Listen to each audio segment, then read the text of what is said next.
Welcome to Season 4 of the Purpose Chasers podcast. This season, we're skipping the surface level fluff and asking every guest one brutal foundational question. What keeps you chasing your purpose?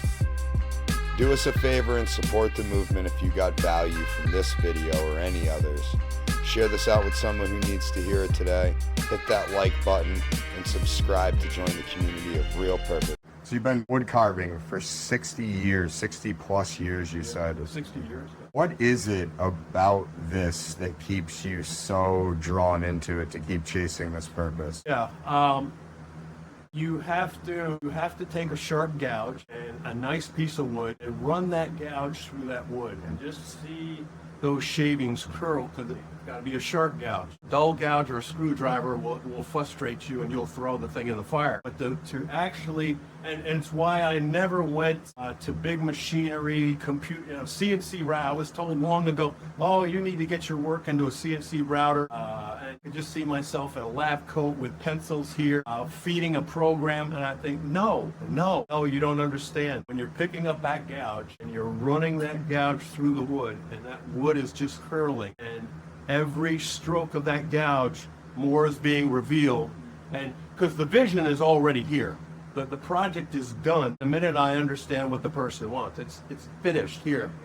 But I got to go through the motions, obviously. And going through the motions at every stroke of that gouge, and it's not a chisel, it's a gouge. Gouge has a shape, the chisel is flat. Every stroke of that gouge, this thing is being revealed to you. And if you don't like wood, you get a little flutter going there, and then another stroke, bigger flutter, because you are seeing your actions revealing what is already finished in your head. And that keeps you going. And the other thing is, as Keith will know in time, as he's learning now, is every piece is unique. Every piece you can learn a little something from. And each wood, there's lots of different woods. Most woods are not carvable, but there are some that are even better carving than others. But the bottom line is you end up feeling a sense of accomplishment that maybe you couldn't do with a CNC router, because your hands have been in it. The dust has been up your nose and in your hair.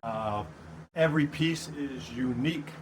And that's what always has kept me going, even when times were a little bit lean and I wasn't making that much money. If I wasn't making that much money and times were lean a couple of times, that's when I would make a piece to go in the showroom. But carve, I can't explain it to you unless you've been there, just carving. And that's what a lot of my students will say too, is man, I didn't realize this was just more than just coming to a carving class, feeling that wood shave off there so nice. We're blessed as artists to be able to look at something like that and be like, this is therapy for us. Well, and you're getting paid for it. And you're making the taxes and bills go away. But it's very therapeutic, and I would say that's absolutely correct, because my wood carving students, some of them have been coming over 20 years, and they love what they're doing, and it's not arduous. Even that it can be, some of the projects would be pretty long, but it's a feeling of that wood just peeling out of there, and revealing where you wanted it to go.